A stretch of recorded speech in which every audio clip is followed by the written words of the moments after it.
Hello, and welcome to the Heroic Review, the show where we, the cast of Heroic Tales, take a look at fanfiction episodes and other ponylicious things. My name is Goombasa, and I will be your moderator today as we take a look at Season 5, Episode 11, Party Pooped, or How I Learned to Stop Worrying and Love the Yak. I am joined today by my good friends Reverb, Brony, Hey! and Webshoter. Hello, everyone. Make sure you don't make the yaks angry. So, let's start off with our general opinions about this episode. Reverb, would you like to start? This episode was a lot of fun. I absolutely loved the main six, especially Pinkie Pie. In fact, I think Pinkie may even be my new favourite character. I have one major gripe, and that sort of goes the whole way through. It's sort of a big plot hole in my eyes with the yaks, but yeah. But I really liked the episode. It was a lot of fun. Webshoter? I liked the episode. I enjoyed it. Probably not as much as Reverb, but it was still a good episode in my opinion. And for me, I thought it was a great episode. It didn't really grab me initially when I started watching it, but as the episode went on, it just got better and better. And I think the turning point for me was when Pinkie Pie decided that she was going to start her epic journey. So, with our initial impressions out of the way, before we move on to the free-for-all portion, I just want to quickly spotlight that this episode was the debut of a new writer for the show, Nick Confalone, who is no stranger to writing for animation before. In fact, he has written on shows such as Odd Squad, Johnny Test, Fishhooks, Pop Quiz 100 Words, Kick Buttowski, Suburban Daredevil, and is also credited as the creator of the short-lived anthology series Shorty McShort Shorts. Huh, sounds like he's had quite a lot of interesting things under his belt. Yes. So, moving on to the free-for-all part of our discussion, does anybody have any topics they want to start us off with? I do, and I don't know if this is jumping the gun since it'll be jumping straight almost towards the end of the episode or so, but did anyone kind of feel cheated on the world expansion? The fact that we didn't get to see into Yakistan? Not really, because then it would have ruined the joke.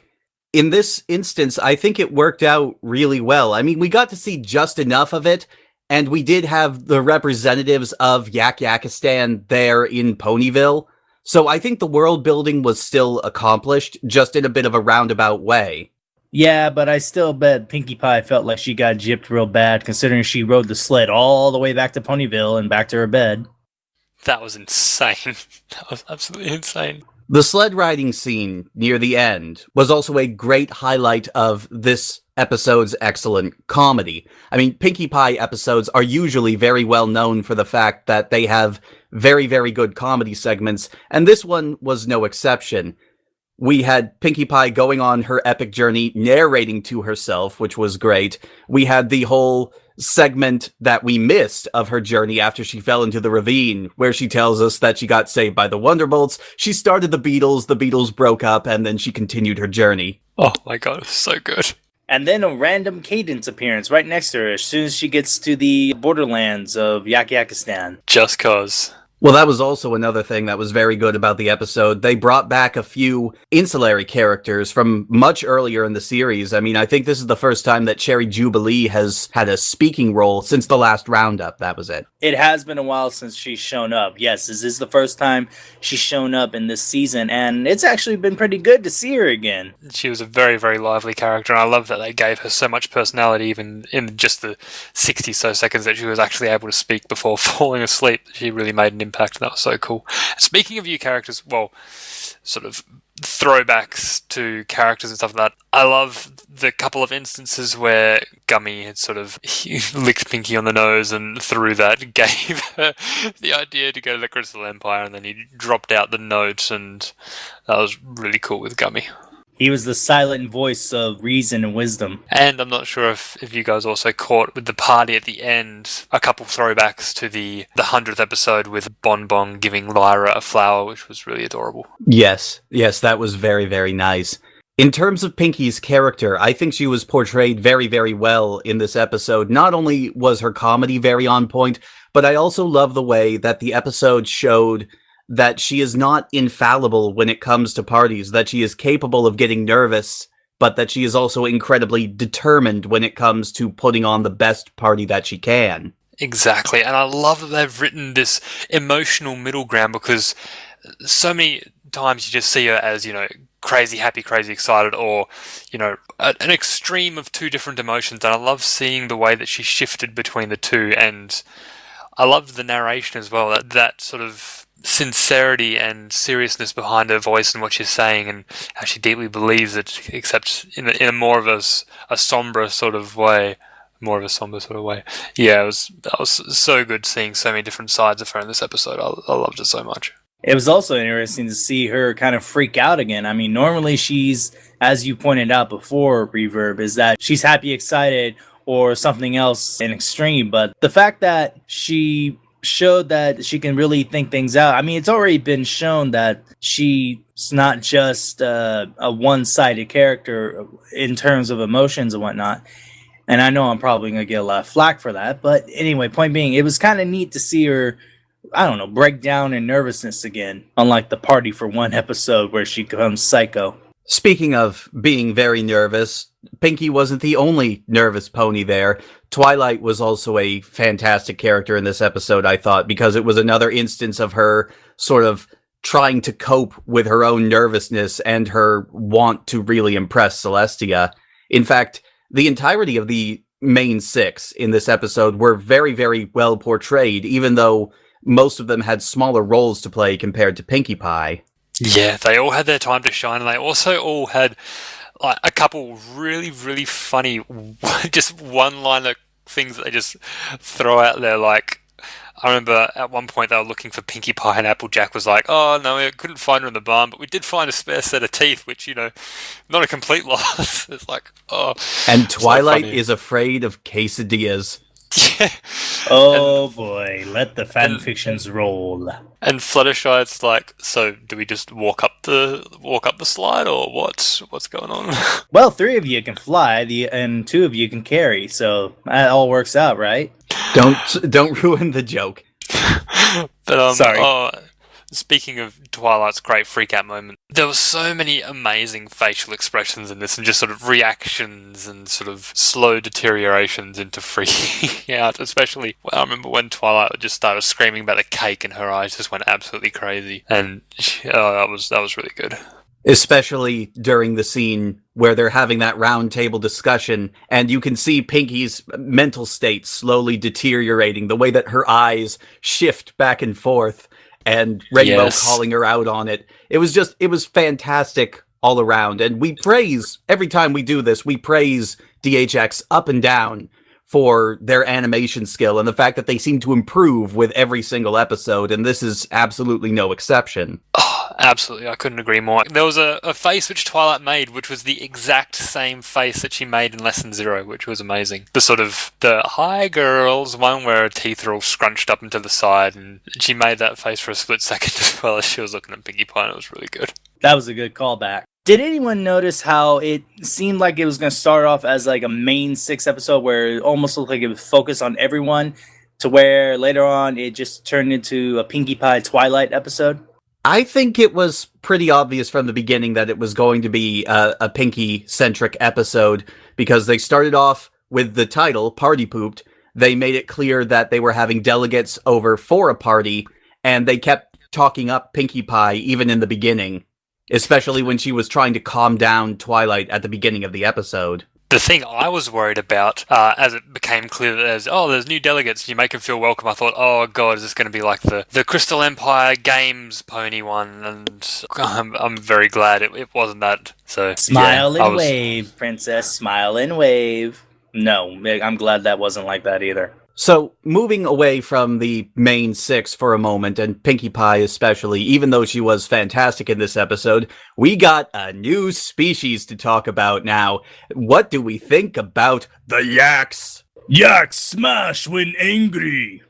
I was a little indifferent towards them until I saw the baby one. That thing was so adorable. But it's really tricky to say, because, I mean, they were the one thing which, in this entire episode, I kind of had a bit of a problem with, because the thing they said at the end, like, they were made to feel welcome in this new land, and they actually said, oh, you've made us feel at home. And it's like, I I understand that they needed to be the way they were to make the episode work. If they were more open and accepting and, said what any normal character would have said, I was like, oh, you tried and that means a lot. That's very nice of you to try and make us feel like, like what any other character would say. And the fact that if they did do that, then we wouldn't have an episode, obviously. But it just, I don't know, it's one of those sort of episodes where it all hinges on something which just feels so unrealistic, and that's the one tiny thing about this episode that I'm not as big a fan of, is just the Yak's personality. The Yaks did sort of have a very extreme outlook on things, to be sure. This is one of those things that just kind of rubs you the wrong way if you're being too serious about the episode, but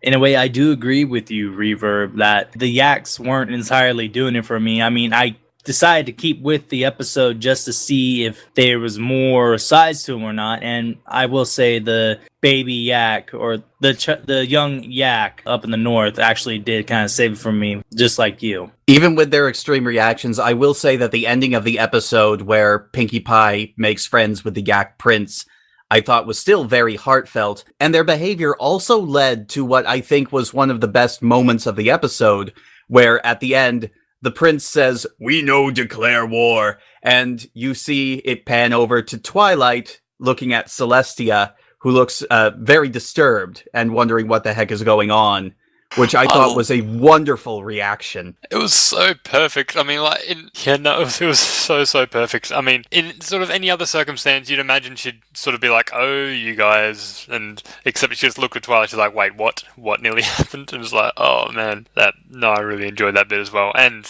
yeah, that ending where he's squeezing Pinkie Pie in that massive hug is so cute. Finally, we see someone out-hug Pinkie Pie. So, does anybody have any other topics that they want to touch on? The party cave. Yes, the party cave, which was, I thought, a very interesting addition. I particularly like the line from Rainbow Dash where she notes that Pinkie Pie might be more organized than Twilight. Yeah, and then I love Twilight's line of, "Oh, let's not get carried away." Also, what I thought was really clever and really sort of on the nose is the way there was a secret switch and then they just dropped underground and it was left for a few minutes to figure out what had actually happened. And you just know that about half the fandom was like, "Oh my god, it's Pinkie's torture dungeon." Oh, geez. And then people are going to be going, "Oh, it's a Cupcakes reference." No, I hope not. I will say that I was not expecting that at all when they dropped down the trap door into the party cave. At that point, the episode started to defy my expectations, because I will be honest, when Pinkie Pie slid all the way back on the sled and ended up back in Ponyville, I thought for sure that the sled was going to be important to the resolution of the episode, because she had gone all that way to try and find something from Yakkety-Yakistan to make them feel more at home. So I thought the sled was going to have something to do with it, but no, it didn't, which I like it when the episode defies what I think my expectations are. Well, it still played an important role. It was transport. It got her all the way back just in time for the party. I know what you mean, though. Yeah, I love when episodes throw you sort of left hooks like that. It's like, "Oh, is it about this? Nope, it's about this." And that was really interesting. And I was actually kind of confused what was going to happen with Pinkie when she got there, because, I mean, I didn't understand what she could get and then bring back, which would be of significance enough to create an entire party. So I'm curious to think how it could have actually turned out any differently and worked really well if she had made it there. That's an interesting question, because I think basically what she wanted was one object of extreme authenticity, because everything that she had shown the Yaks up to that point, in an attempt to make them feel more at home, they had derided as not being exactly like home. Yeah. It was either not of home or it was just straight up fake. Speaking of fake, what about that piano playing from Spike? I mean, at first it was going to be, "Yeah, Spike, you can play, cool. I mean, we knew you played piano, but dang, you do good." And then all of a sudden we get the gag about the self-playing piano. Spike is back into his role as a butt monkey, obviously. You know what I actually really quite like about that? And I just realised, just after the last episode, where Spike learns his lesson about pretending to be something he's not, in one episode, he pretends to be something he's not again, pretending to play the piano. It should be noted he was doing that under orders from Twilight. Now remember, back in Over in a Barrel, he did show that he can play the piano when Pinkie Pie was doing her song. Yeah, fair call. So he can play. It's just, I guess he couldn't play that one classical song real good. The one that had much soul, tear to eye. This show has been very selective about its continuity over time. So it's very good about remembering its overarching continuity and the big things that happened, but when it comes to little character moments that are usually used for gags, those are usually interchangeable throughout episodes. Even earlier in the season, we had an example of that where we learned that Applejack cries on the inside, and then the next episode, she's crying when she sees Apple Bloom in her gala dress. Well, you can only cry on the inside for so long until it overflows outwards. So, any other topics to cover? Because this was a pretty cut and dry episode. It didn't feel short. It really felt like they packed a lot in. Yeah, no, that's especially evident with how fast Pinkie Pie had to get back to Ponyville for the plot to keep moving, because there was just so much going on. There's like, okay, shit, we need her back there. Snap, just bring her back. Yeah, but again, it led to one of the best comedic moments of the episode. How about the amount of damage that the Yaks did to certain parts of Ponyville, especially Twilight's castle? Does it really matter? I mean, this is a town that gets destroyed pretty often at this point, as was pointed out in the 100th episode. They're just so blasé about property destruction now, I don't think anybody really cares. You have to wonder how well the insurance business is doing over there. You have to wonder about Rarity's intellect after they've destroyed like 3 properties. So, I'll let them into my boutique. Why not? What's the worst that could happen? Fabric being chewn up and spat out. Mannequins or pumpkins being destroyed. I don't think anything else bad can happen. Also, I love how they even found the snow that not to their taste. They couldn't take the snow. It's like, it's not our snow. It's like, how, why, how, what? That was definitely one of those, wait, what? Are you serious moments? It's a good highlight of how desperate Pinkie was getting at that point to find something to make them feel more comfortable in Ponyville. Exactly. And her reaction to that just spoke on behalf of the entire audience. It's like, oh, come on. So I think we've pretty much covered everything that we want to talk about in this episode. I think it's time for us to call it quits here. So, thank you all for tuning in, and we appreciate your viewership. Thank you for joining us for this discussion of Party Pooped, and look forward to seeing us again next episode next week. I was your moderator, Goombasa, and I was joined once again by Reverb. Thank you for listening. Have a lovely day, everyone. And Webshoter. Have a good one, everyone. See you in the future. Remember, don't make the Yaks angry. So from all of us here at Heroic Tales, thank you for listening, and we will see you next time. Bye, everybody. Bye. Bye-bye.